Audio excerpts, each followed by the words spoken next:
Yo, what's going on, guys? Welcome to another episode of the Phoenix Palace Podcast, aka P3 Season 2. Yes, Season 2 is finally here for us. This is episode 10. Make sure to give some love real quick to that subscribe button. And make sure to give some love to that like button if you like the intro. That was made by my boy Silent Noize. Make sure to give him some love. Follow him on Twitter. And also give some love to his website if you're looking for music, beats, and anything of that sort. Make sure to hit him up. He's a really good friend of mine. I've known since high school. Is very musically talented and definitely could use a lot of love and support. So make sure to go ahead and check out his stuff that he has. His information is going to be in the description below. Also, if you're looking at the screen right now and you're liking with the new logo for our podcast for season 2, make sure to support my boy Jay the Savage here. His items are going to be in the description below. His Twitter, his Twitch, and also I believe his pricing that he gives, I believe it's $10, I believe, for a design logo, but I got to double check on that. So make sure to give my boy Jay the Savage some love here and tell him that you like the design. Few announcements before we begin with the show. Some very important announcements, so that way you guys are keeping up with what's going on with the show. The podcast itself will only be on YouTube this season. I believe I tried to do too much in season 1 with trying to get it on iTunes and Blog Talk Radio and everything of that sort. So from now on, till the YouTube channel grows a little bit and gets to the goal that I have in mind for 2016, it's only going to be on YouTube only. So if you're still wanting to get it on iTunes, unfortunately this season, you won't be able to do it. The best way you can get these on iTunes for your MP3, if you're still interested in doing that, is to go on a YouTube converter from YouTube video to MP3 converter and be able to convert this YouTube video and be able to have it on your iTunes and stuff like that. That's going to be your way of doing that for the time being.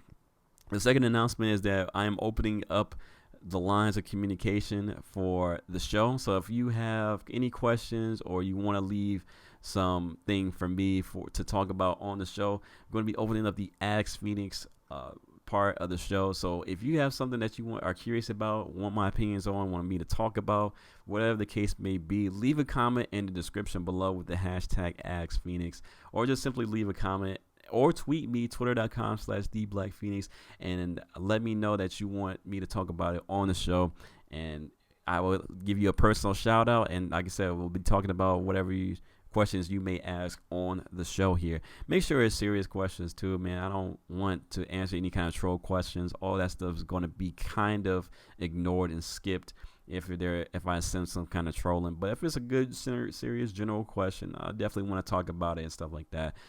Let's get into the show, though. So recently we've been talking about big changes coming into EA. Now it's kind of been a new wave of news coming into the show. We're going to be talking about the Madden ratings here in the final part of the show. But the main thing I want to talk about is the esports scene. Now, I kind of mentioned this a little bit in the competitive blogs and things of that nature back in season 1. But recently, there was an event called Evolution 2016, and that was centered around the fighting game community and the fighting games esports scene that recently, I believe, passed, I want to say either last week or a couple of weeks ago. And it was just very interesting watching those events itself. You know, for those that didn't know anything about me, that I was involved. I wouldn't say involved. I was really into fighting games growing up. You know, the Street Fighters and the Marvel vs. Capcoms. I didn't really play too much of Mortal Kombat or Tekken or anything like that too much. But I was really, really into fighting games. Love what it was about. You know, going to the arcades as a kid and being able to play different types of people with different types of skill levels and stuff like that was just a big part of my childhood and stuff like that. But as I was watching it, it kind of got me back into fighting games, especially watching Street Fighter V, Mortal Kombat, Marvel vs. Capcom 3, which is one of my favorite games. And then a couple of other games. I've seen maybe like a slight hint of Smash at the time, but I didn't really pay attention to the tournament too much. But just that event itself was just beautiful. The way it was designed was beautiful. The commentators were very, very knowledgeable, very, very good. The venue itself, Mandalay Bay, was just outstanding. That's a venue right there for a fighting game community right there. And then just esports in general, that's a very, very awesome venue for esports in general. But what I wanted to kind of get into was just kind of comparing and contrasting the fighting games that were shown at Evo and then Madden, kind of comparing and contrasting the esports scenes and stuff like that, and just talking about the good things from Evo and then the good things from, or excuse me, the good things from fighting games and then the good things from Madden, or at least what should be the good things from Madden going into the future, or Madden NFL 17. So what I want to kind of compare the first thing to is, can Madden catch up to the fighting game community? And what I mean by catch up to is, can Madden get to the level of where the fighting game community is at right now? And right now, I say the answer is no. And I've had a conversation with a few folks about this. Some folks are insanely optimistic that Madden can catch up to the esports in like a limited amount of time, or maybe give us a few years and it can catch up. Some people are kind of like myself, where I'm like, it's a steep hill. It's possible, but it's really improbable because of the nature of how fighting games are. And then some people just straight up flat out just said no, there's no chance, there's no way, no. So I was thinking about this, I kind of wrote down a few points and kind of comparing the two, like, what makes the fighting game community so good, what makes Madden so good, what makes the fighting game community bad, and took kind of the positives of both and kind of compared it to see how Madden could kind of benefit from the Evo scene that was just that recently passed. So in a way, I want to start off by saying this. In a way, it's kind of unfair to kind of compare the two, because fighting games are really just you and your opponent. Usually mostly 1v1 in case, and there's a few modes, a few games where it's team fights like 3v3, 2v2, and all that stuff. But most of the time, it's you versus your opponent. Mano y mano, or woman or girl versus girl. I don't know the the terminology on that one. But it's usually just you and your opponent, right? In Madden, it's you and the AI. It's you, your opponent, and the computer in between. So, and mind you, you can only control one player, and then the rest of your team is pretty much AI. And unfortunately, with Madden, you have to kind of depend on the AI to do its job and do it well in order for you to have success. Where fighting games, it's really about yourself, your execution, your defense, your offense, your combos, the way you manage your super meter, your health, and everything in between. So it's kind of unfair, but there's some things that I do like from the fighting game community that I think Madden can definitely implement going forward. One of the things is resources. A lot of times, and unfortunately, this is gonna be kind of a double-edged sword, because with Madden, all of its resources are kind of divided into three categories. You're either focusing a lot of it into CFM or franchise mode. You're focusing a lot of it into draft champions, or MUD, I should say just MUD, with the Ultimate Team mode itself, draft champions, salary cap rank, who all are kind of components of Madden Ultimate Team itself. And then you have the third component, which is just the regular team, the online head-to-head seasons, or not seasons, but online head-to-head world, where it's just the regular teams, regular rosters, and things like that. Whereas fighting games, all its resources are allocated mainly, or at least a good majority of it, compared to the competition scene, where there's throwing tournaments, throwing circuits, where it's throwing multiple events sponsored by Capcom, or just any other venue or any other event in the world. They usually have tournaments for that. Another thing that kind of is another unfair point, but valid, is the skill gap. If you notice, if you really watch the replay of the Street Fighter 5, or just the Marvel vs. Capcom 3, or even the Mortal Kombat scene, or excuse me, the grand finals of each game, it came down to execution. And the skill gap is extremely, extremely high, or extremely, what I want to say is wide, because if you're not highly skilled, there's no way you're going to be in the grand finals of Evolution 2016 or 2017, facing off against the best player in the world. Whereas Madden, the skill gap was really minimal, if anything, if barely at all, with this year, with the live streaks, aggressive catches, and things of that nature. Now, mind you, I want to iterate this, or I want to make this point. EA and the Madden developers of Rex and Clint and crew, they're making strides to make Madden 17 more competitive. So I have to give out some credit when credit's due. They've heard our concerns and they're fixing them. But again, I'm just kind of comparing and contrasting fighting games to Madden. Another thing that I noticed that was kind of prevalent throughout the whole entire fighting game scene at Evo was definitely the international scene. Now, a lot of times with international players, sometimes, they can't make it, or sometimes they aren't interested in coming to like America for the events. But in this particular case, especially with Street Fighter, and just now that I did some more research, just in general, fighting games have such a vast international community, man. Like, you go from Korea to Japan. Japanese scene is really strong. I mean, obviously us in the USA has a very strong fighting scene. Canada, Germany, UK, you name it. Any kind of country really, as long as the resources are there, has a pretty sound fighting game scene. Whereas Madden, unfortunately, it's mainly USA, Canada, maybe a little bit of UK, maybe a little bit of Australia here and there mixed in and sprinkled in. But for the most part, it's kind of like the international competition is kind of non-existent because EA doesn't allow international competition for Madden NFL 17 or Madden NFL 16 and even the reward system, it doesn't reward the international players like it should. Like, I know a couple of guys, or actually a few guys actually, that are either in Canada right now or just in the UK or wherever the case may be, and they don't get the rewards for playing the game of Madden, or they don't get a chance to compete, unfortunately, because they are international, they're not from the USA. So that's something that Madden definitely needs to take a look at, opening up this international borders for more competition, more players, and I think they can do it. I think that's what they should do in order to make the game take off this year. Solid overall opinion, though, and this is just my straight up opinion. I said this to many of the guys that I talked to about this particular issue, and I said this: Madden can catch the fighting game community where it's at right now. What you saw from Evo, Madden in a few years can catch that point. Do I think Madden can catch it completely? No. I don't think Madden can catch the fighting game community completely. Now, it was popular back then with the whole Madden Nation and Madden Championships and everything like that, but they took a break and they stopped for whatever reason. And I think that really, really hurt their chances in the esports world. Minus, the occasional tournaments here and there.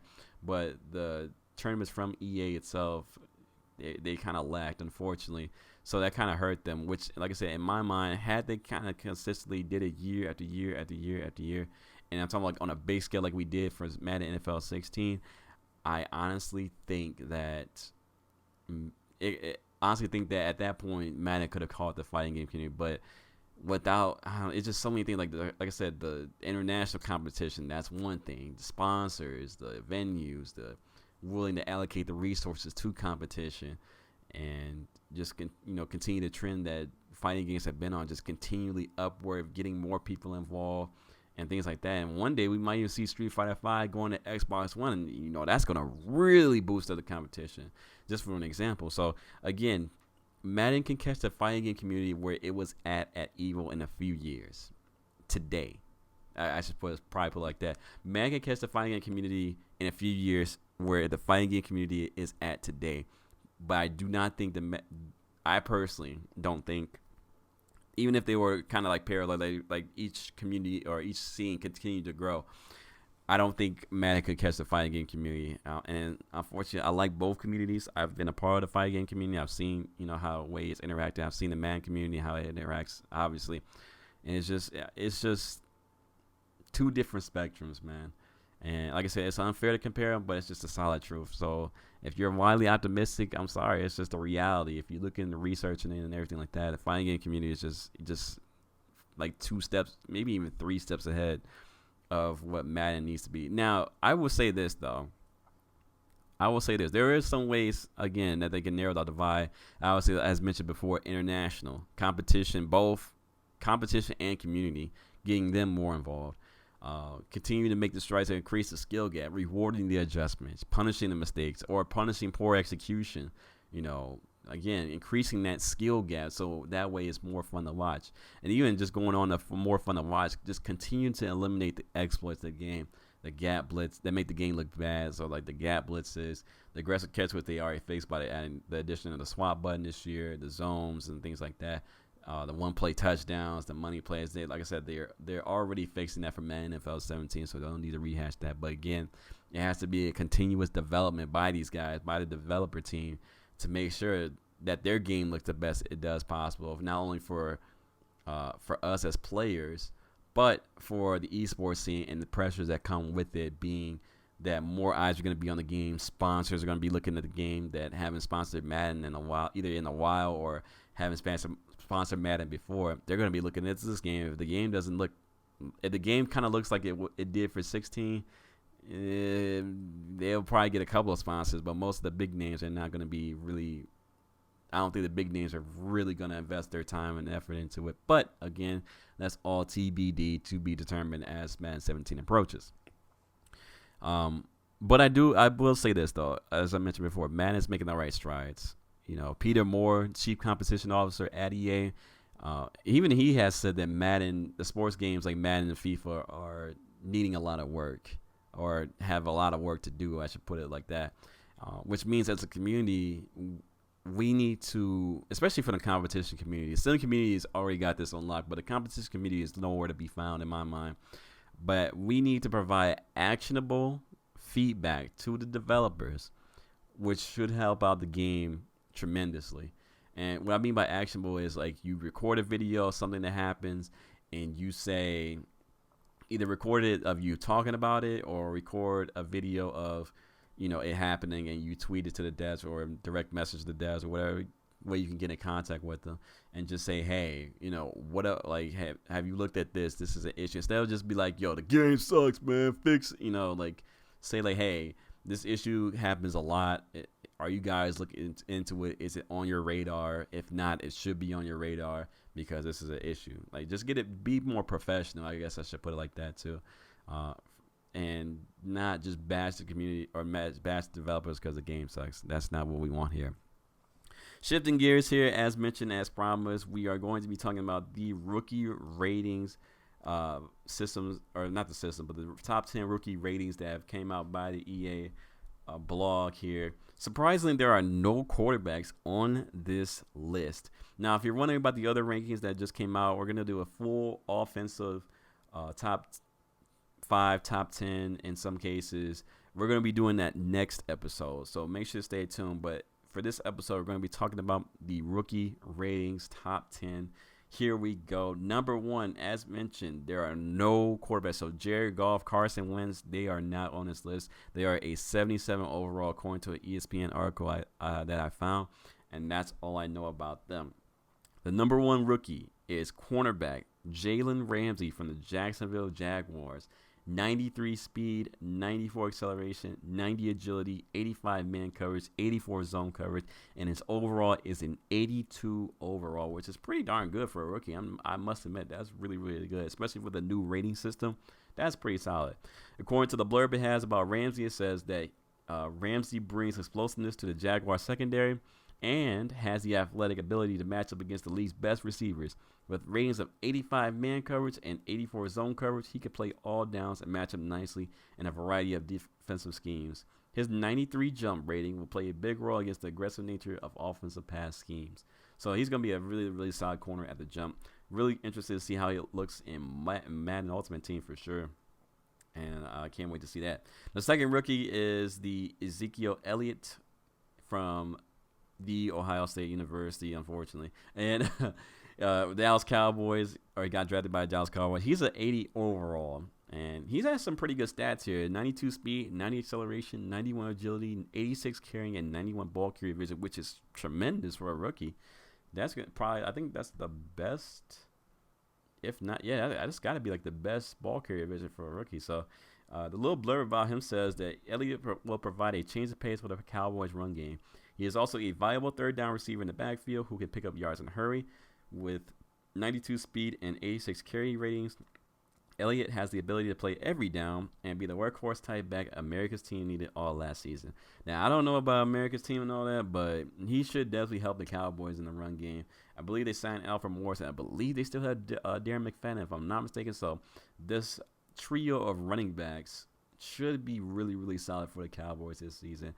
And they still have a pretty good offensive line as far as I know. So running the ball is going to be very, very nice. It's going to open up some passing lanes and take some pressure off Romo if you're a Cowboys fan or a Cowboys user in Madden NFL 17. Number 3 on the list, 79 overall from the Baltimore Ravens left tackle Ronnie Stanley. And this guy's got 83 run blocking, 86 pass blocking, 82 strength, 83 impact blocking, and 66 speed. Now, as mentioned before, I believe I did this in season 1, but if you haven't heard, the ratings actually do matter for offensive line this year, as Clint Oldenburg has alluded to many a times over the summer of Madden, or the offseason, as I like to call it, for Madden NFL 16 going into 17. Ratings tend to matter a lot more than they did in the past. So strength is huge. Pass blocking, run blocking is definitely huge. And same thing, I don't know too much about impact blocking, but hopefully all these ratings matter, especially for offensive line. It's been the weakest part of Madden these past few years, so it's refreshing to see it get some love this year. But here we go. Stanley's best in pass protection, and his 86 pass blocking proves just that. He has the ability to dominate opposing pass rushers and to control the line of scrimmage with his size. 80 agility and 75 acceleration for our offensive lineman makes him one of the quickest in the game. So that's going to be very interesting to see how that all plays out. Number 4 is a kicker, Roberto Aguayo, 79 overall kicker for the Tampa Bay Buccaneers. 92 kick power, 94 accuracy, 74 speed, 35 short accuracy for those trick plays, and 40 tackling in case you have him on special teams off the kickoffs and things of that nature. The short blurb about him says, Aguayo is the first kicker selected in the second round since Mike Nugent was drafted 47th overall in the 2005 NFL draft, and for good reason. 92 kick power, 94 accuracy will give you the confidence you need in the kicking game. Now, what's going to be interesting to me, especially with those stats, 92 kick power, 94 accuracy, is how that's going to impact the new kicking mechanics in Madden NFL 17. Now, I'm wondering, the higher accuracy you go, does the meter go a lot slower? Or if you have lower accuracy, does it go faster? I got to still find out the confirmation for that. But if anybody knows, please let me know in the comment section or tweet me and let me know what the word is about the kicking mechanics. But those are not bad stats, and obviously these are launch ratings, so they're going to either continue to increase, decrease, or stay the same depending on how they do during the season. So for a rookie, that's not bad, and I expect him to continue to improve as the season goes on. Number 5, we have Joey Bosa, San Diego Chargers, left end, 79 overall. 84 finesse move, 80 power move, 80 speed, 82 block set, and 84 pursuit. So this guy, to me, like when I'm looking at these stats, at least those 5 that I just read off, he can kind of play both a 4-3 and a 3-4. I mean, he seems versatile enough to be able to handle it. Don't know what his play recognition is. That's going to have to be something to look at here. But yeah, he seems like a very, very versatile defensive left end for a 4-3 and a 3-4. So it says right here, Bosa was one of the top players in the 2016 NFL draft, and for good reason. Bosa can get after opposing quarterbacks with either his 80 power move or 84 finesse move. Across the board, his raw athletic stats won't wow you, but his balance will help bring stability to the Chargers defense, and I agree with that. The Chargers defense definitely needed a good defensive end, and hopefully outside of Corey Luget, and hopefully Joey Bosa brings that element to the Chargers. Number 6, Laremy Tunsil. Now, if you don't remember, Laremy Tunsil was probably one of the top overall, projected to be one of the top overall picks in the draft, and then the video of him smoking came out, and his stock tumbled, but now he got drafted by the Miami Dolphins, and this time what's interesting to me about this one is the fact that he's at left guard instead of left tackle, which at least I thought was going to be his natural position, but he's into left guard right now. He's a 78 overall, 81 run block, 84 pass block, 88 strength, 83 impact blocking, and 65 speed, which are pretty darn good stats. That's actually not too bad for a rookie left guard. So according to the blurb here, Tunsil is the prototypical lineman who brings size and athleticism to the Dolphins' trenches. With 88 strength, Tunsil will dominate the line of scrimmage in run and pass situations. So, again, pretty good ratings for a rookie left guard. We'll see how he plans out over the course of the season. At number 7, we have Jack Conklin, right tackle, Tennessee Titans, 79 overall here, 84 run block, 81 pass, 84 strength, 81 impact blocking, and 72 speed. A little bit slow on the speed here, unfortunately, but I mean, what can you expect out of right tackles? They're not too fast. They're not going to be blazing down the field unless you're like Lane Johnson. Anyway, it says a former college walk-on turned NFL pro. Conklin is best used in running situations where he can take advantage of his 81 acceleration and 83 run blocking. So he has some good acceleration, just doesn't have the top speed, unfortunately. Number 8, for the Cleveland Browns, we have wide receiver Corey Coleman, 78 overall, 93 speed, 93 acceleration, 90 jump, 93 jump, or excuse me, I already said 93 jump, and 91 spec catch. Now, the thing that I don't see is catch and catching traffic here. But according to the blog, it says Coleman has the speed to run past his defenders, but will need to work on his 80 route running. His 93 speed will make him difficult to cover in one-on-one situations. Now, the question to me is how much does route running make a difference for receivers? It was kind of hard to really determine how good or bad somebody's route running was because some routes automatically beat man coverage, some routes automatically beat zone coverage. So will route running have more of a bigger impact in this year's game? Well, that's going to be TBD. Hopefully, we'll find out the answer to that soon. Number 9, we have another Charger here, tight end Hunter Henry, 78 overall, 84 speed, 89 acceleration, 80 jump, 80 agility, 82 jump, and 80 catching. Says Henry has the size and speed to stretch defenses vertically, but also has the ability to be productive in the run game. With 77 run blocking, he can play on first and second downs for the Chargers. That's going to be interesting to see, especially with Antonio Gates getting older, Ladarius Green moving on to the Pittsburgh Steelers. Hunter Henry might be getting a raise boost if he pans out well for Phillip Rivers and company. I could definitely see Hunter Henry being one of the better tight ends, young tight ends coming into Madden NFL 17 for the year. And finally, number 10, DeForest Buckner, right end, 49ers, 78 overall, 86 tackle, 87 power, 80 power move, 82 block shed, and 84 pursuit. Says right here, Buckner checks off every box in terms of athleticism, and his size alone will impact games. Standing 6 feet 7 inches tall, and 291 pounds, he will play a vital role in the 49ers run defense during his rookie year. His 87 hit power will be cause for concern for opposing ball carriers. And on that note, guys, that's going to end the top 10 rookie ratings here for Madden NFL 17. Let me know what you guys think about all aspects of the show. Again, we covered Season 2 expectations and announcements. We covered the fighting game community versus the man community, kind of comparing and contrasting, and then also the rookie rating. So let me know what you guys think. And remember, if you guys want a personal shout out and to be mentioned on the show, just all you got to do is just ask a question, ask Phoenix, and that's going to be how you get yourself your question answered on the show. Also, follow me on Twitter, twitter.com/TheBlackPhoenix. Follow me on Twitch, twitch.tv/BlackPhoenix, and then also subscribe to the YouTube channel if you haven't done so. Again, the goal is to get 1,000 subscribers by the end of 2016, and every subscription matters, every like matters, and every share of this video or just past videos also matters too. So on that note, guys, we'll see you guys in the next episode. 5Gs, y'all. Peace.